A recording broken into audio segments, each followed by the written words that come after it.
Saravá a todas as pessoas, que o axé de nossos ancestrais abra os caminhos da consciência nessa conversa. Eu sou o pai Zé Leme do Oxum, do terreiro de Umbanda do Afé do Oxum, e hoje eu quero falar diretamente com você, especialmente com você, pessoa branca, e também com meus irmãos e irmãs negras que ainda não compreenderam a dimensão da branquitude e do poder que ela exerce sobre as nossas vidas, sobre os nossos corpos e até sobre as nossas formas, como entendemos os nossos sagrados. Sejam bem-vindas, bem-vindes, bem-vindos ao Papo Absinto, o gole amargo que desperta, um podcast que enfrenta o que arde, o racismo estrutural, religioso, de classe, sob a branquitude e suas fragilidades e tudo que a sociedade tenta evitar.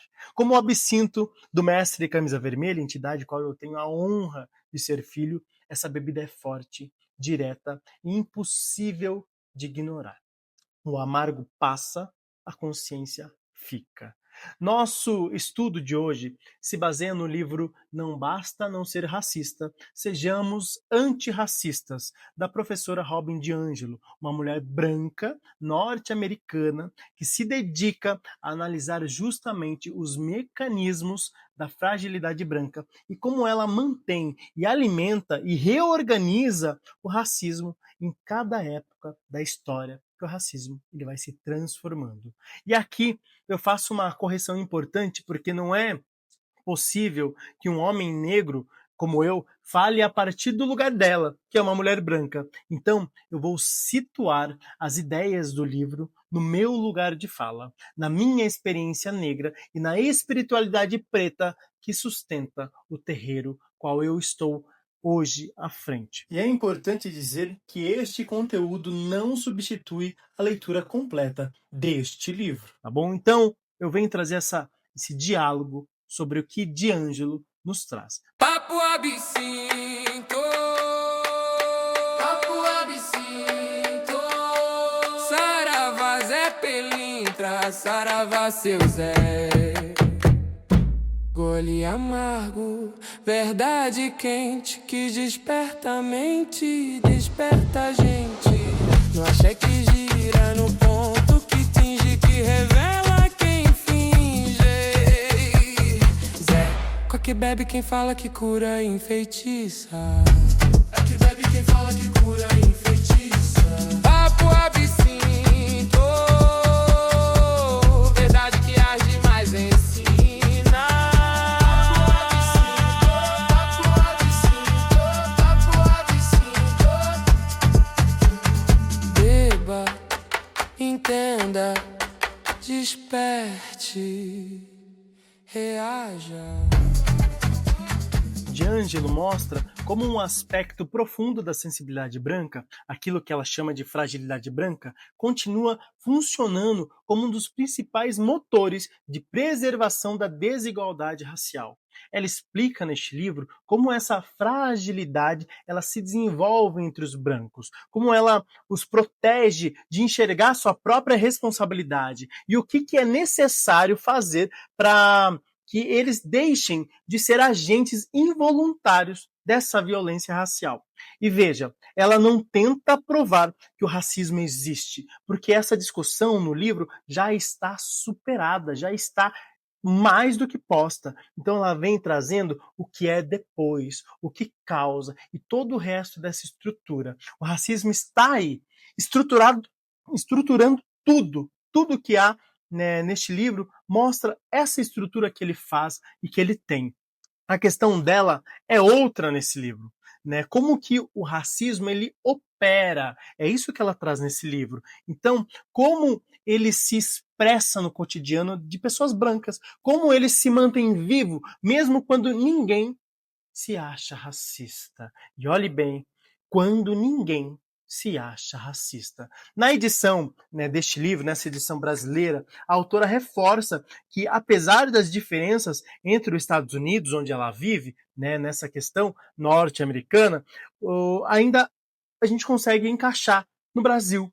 E existe esse padrão global. Então, mesmo ela tendo essa vivência nos Estados Unidos, a gente vai conseguir encaixar no Brasil e em outros locais também que houveram-se aí as colonizações, e mesmo sem colonização, a gente ainda consegue encontrar esses padrões. E quais são esses padrões? Né? Os padrões tipo branquitude como vantagem estrutural, né? uma fragilidade branca como defesa automática e a recusa constante das pessoas brancas em lidar com a própria racialidade. E é por isso que este livro é um convite, não para que a gente pense sobre racismo, mas para que a gente identifique como ele age em nós, ao nosso redor, nas instituições, nos terreiros, no cotidiano e principalmente para que a gente haja, para que a gente não fique parado. Neste episódio, nós vamos discutir o capítulo 1 deste livro.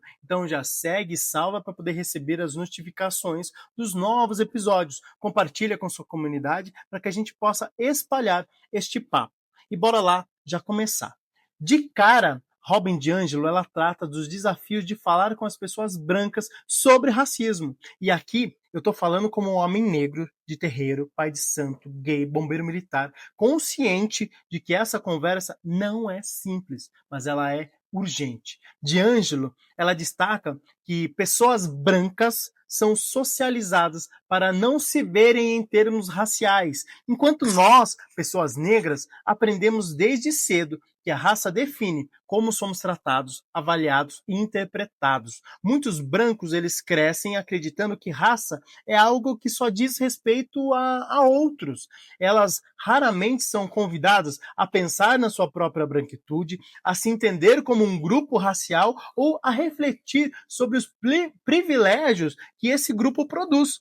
E essa ausência de consciência racial é um dos gatilhos mais fortes da fragilidade branca. A fragilidade branca, ela nasce do desconforto, né? Quando uma pessoa branca é chamada a olhar para a sua própria raça, ela se sente incomodada, né? Ela se sente na defensiva, ela tem medo de ser vista como racista, ela tem uma urgência em se proteger. Então, DiAngelo, né? Ela afirma que para os brancos, né, para que eles possam construir essa resistência racial, elas precisam parar de fugir desse desconforto e começar a se questionar. E esse questionamento, para Robin DiAngelo, é o início do processo de desarmamento. Vamos falar sobre o problema da socialização branca. Outro ponto que DiAngelo traz é que a maioria dos brancos não entendem o próprio processo de socialização.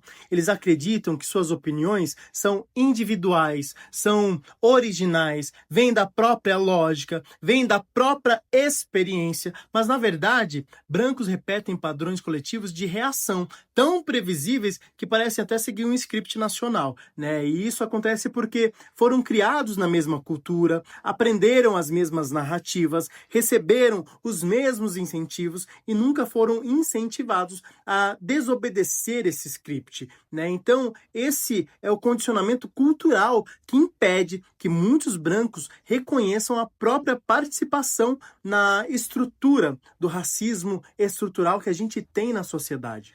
Temos um entendimento infantil do racismo. DiAngelo também aponta que grande parte dos brancos tem um entendimento extremamente simplista do racismo. Depois dos movimentos dos direitos civis, a sociedade ela passou a ensinar que racistas são pessoas más, ignorantes e intencionais. E isso tudo criou um problema gigantesco. Quando alguém que aponta um comportamento racialmente problemático, a pessoa branca entende isso como um ataque moral, uma acusação grave, uma tentativa de cancelamento ou uma injustiça pessoal. Ao invés de refletir sobre o impacto, ela se ocupa em se defender, em defender o próprio caráter.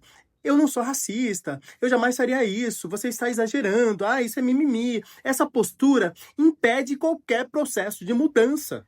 E qual o convite que esse capítulo 1 nos traz? DiAngelo propõe que o desconforto seja usado como uma porta de entrada, um meio de crescimento, uma ferramenta de transformação, que as pessoas brancas aprendam a se questionar por que isso me incomoda tanto, por que essa conversa mexe comigo, o que esse incômodo está tentando proteger. E mais, se isso for verdade sobre mim, o que muda? Então, este capítulo é, na verdade, um convite ao desarmamento, um pedido para que as pessoas brancas deixem de se defender e comecem a escutar. Eu sou o pai Zé Leme do Oxum e você acaba de beber um Papo Absinto. Até o próximo episódio. Saravá. Papo Absinto, Papo Absinto, Saravá Zé Pelintra, Saravá seu Zé. Gole amargo, verdade quente, que desperta a mente, desperta a gente. No axé que gira, no ponto que tinge, que revela quem finge. Zé, qual que bebe quem fala que cura e enfeitiça? É que bebe quem fala que cura e enfeitiça. Papo Absinto, verdade que arde mais ensina. Papo Absinto, Papo Absinto. Beba, entenda, desperte, reaja.